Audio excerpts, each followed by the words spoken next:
solve this equation.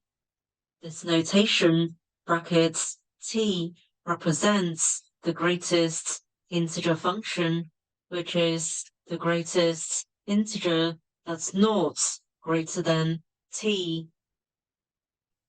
We let x equal n plus y, where n is an integer, y is greater than or equal to 0, and is less than 1. By substituting x equals n plus y in equation 1, we can now write the greatest integer function of 3n plus 3y plus 1 equals 2n plus 2y minus a half. We know that n is an integer, so 3n plus 1 is an integer, so the left-hand side of the equation can now be written as 3n plus 1 plus the greatest integer function of 3y. By rearranging the equation, we can now write n plus the greatest integer function of 3y equals 2y minus 3 over 2.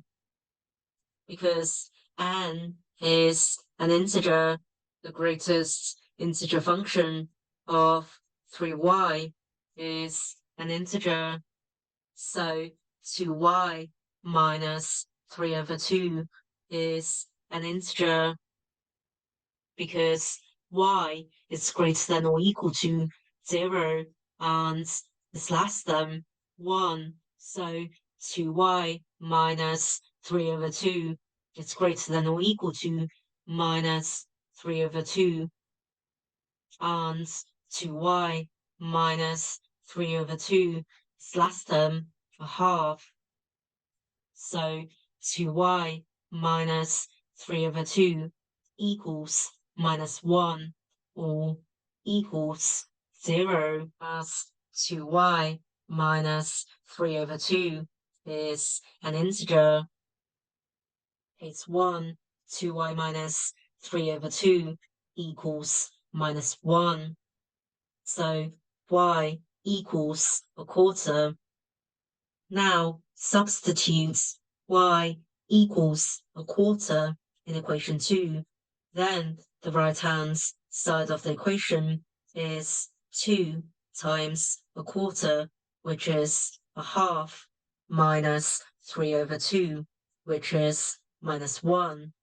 The greatest integer function of 3y is the greatest integer function of 3 quarters, which is 0.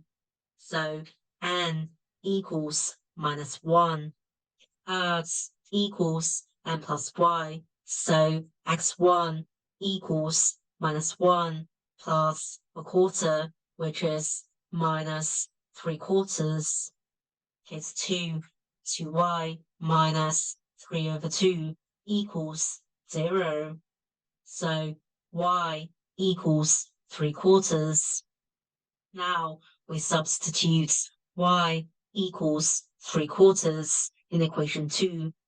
Then the right-hand side of the equation is 6 over 4 minus 3 over 2, which is 0.